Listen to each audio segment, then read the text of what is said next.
Now, it's proved to be one of Corrie's most uncomfortable storylines to date, as initially charming Geoff began to take control over everything in wife Yasmeen's life. Money, what she eats, where she goes and who she speaks to, culminating in a terrifying ordeal when he locked her in a box. In a moment, we will talk to Shelley King, who plays Yasmeen. But first, here's a look at how the disturbing storyline has unfolded. And I should just say that although we have chosen scenes that are suitable for daytime, there are still some parts that you may find distressing. £20? Where's the rest? Where's the rest? Cheeky mare. For a week's shop? If you're careful, shop around a bit. We should be saving loads now you're off the booze. I'm not eating that slop. Yeah. Go out and get some chips.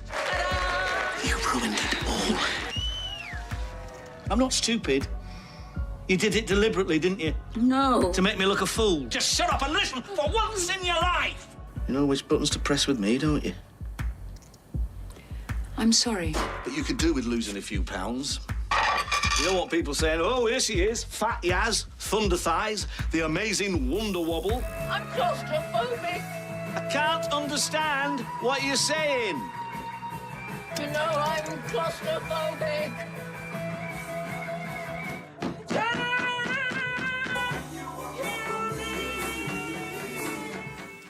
Please welcome Shelley King. Oh, Shelley, where to begin? It's so insidious, this kind of abuse, because people tend to think that unless you've got a black eye or someone's physically hurt you in some way, then it doesn't really count. This storyline has been so important in showing exactly what coercive control is, and that the two of you have been incredible in what you've done. Well, thank you. And I just want to say that Ian is a wonderful, lovely man. And he really, really is. And we trust each other absolutely. Otherwise, I don't think we could go to the places we have to go to. You've been very involved with the storyline, haven't you?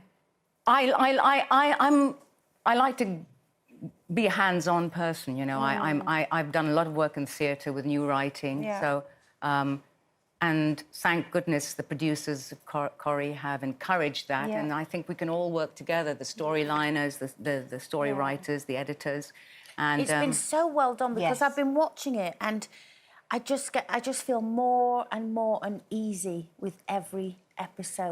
I think that's good. Well, I think, you know, Women's Aid have been helping us a great deal by introducing us to a number of people. We have talked to people who have survived these terrible times in their lives.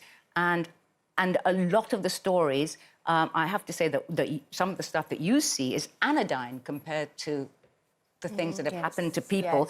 But everything that we show has been drawn from fact and from experience. And in fact, you had a story here as well. We've spoken about it before. Denise told a story, and which was absolutely identical to some of the stuff we've heard. It's funny because I think a lot of people who are in that situation in their own home sometimes don't know that they are until they see it being reflected back at them on television. It's an age-old problem, isn't it? I mean, with the majority are men on women, but there is a percentage of women who do the same thing to men.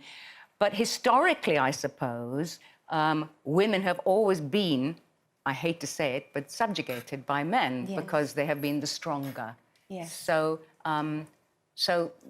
that's a fact of our lives that we all have to cope with. It's really interesting as well because I never expected it to happen to Yasmeen, to your character, because she was always this strong, feisty, independent. Well, another thing, when I asked one of the ladies from Women's Aid, I asked them whether there was a modus operandi. And she said, no. I said, well, are you sure? She said, well, if there is something, it is that the coercer, be they male or female, will always try to seek out somebody who they believe to be stronger than themselves. Because it's a greater conquest at the end of the day to completely destroy that other person. Your vessel, you know. And so did you speak to some real victims? Yeah, we have. I'm not allowed to tell you No, who they no, are, and I obviously. wouldn't want to because they've spoken been hard, though, quite to frankly and listen in to. confidence, and so Yeah. you have to respect their Now, wishes. things are going to get worse for Yasmeen. They are, aren't they are, they We've are. got a little clip, actually, that we can show you. Let's take a look. I am famished. What time's dinner?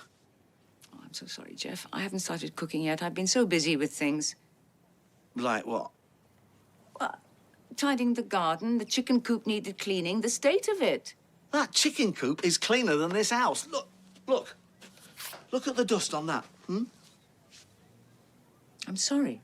Those pets are treated better than me. They are not pets. They're chickens. For food, they give us eggs. It's important we look after them. And what about looking after me? I'm a human being. I'll clean the shelf immediately. No, I'll do it. You better get dinner started. Come on. Yes. What response have you had from the public? Well, initially, people were very upset by it for all the reasons you've said, because it's quite a difficult watch, isn't it? But as we've gone on, people have begun, both men and women, have begun to identify or have seen circumstances which they can relate to. Yeah. And so, yeah, I've had a lot of direct messages on Twitter from women of all ages and some men as well, telling me some awful stories. And as you know, coercive control only became a criminal offence in 2015.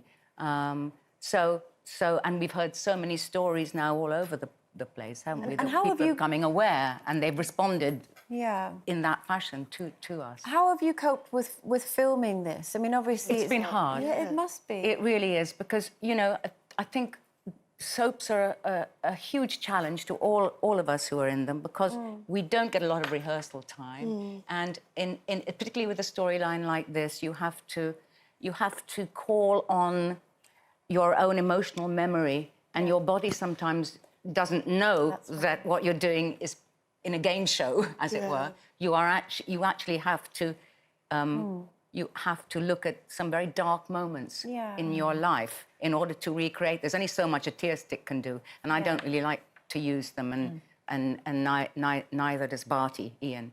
Yeah, I think it's been very difficult, and particularly in the... We're ahead of time. Sure. What you're seeing now was done actually before Christmas. So, OK.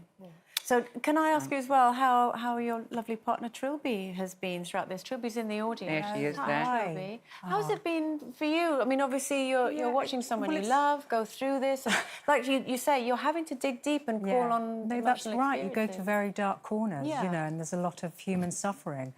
And for me, just watching Shelley actually has been difficult. I had a nightmare about it the other day. But, you know, I mean, you know, that's acting. But yes, if you're accessing things properly, truthfully, you are going to go to some kind of grim places. But we try, you know, at the end of the day, I say, you know what, we could either go and see Parasite or the David Copperfield film. Let's think about this. So, you know, we just kind of think, well, let's watch a feel-good movie. I mean, my guilty pleasure is Kirsty and Phil's Love It or List It, you know. Just gentle programmes on the telly. Yeah, she coerces me to watch them. But, you know, other property programmes are available. But Trilby, thank you so much, and thank you to you for coming on and talking about it today. It's such an important topic. It is, Thank it is, you. and I'm so glad that Corrie have given us the time to do that. And to you do have it given us so the time. well. Not at all. Not at all. Very much. We do have to say as well, if you've been affected by this storyline or anything that we've been talking about or any of the clips that we've just seen, that you've recognised something, you can, of course, find helplines on our website.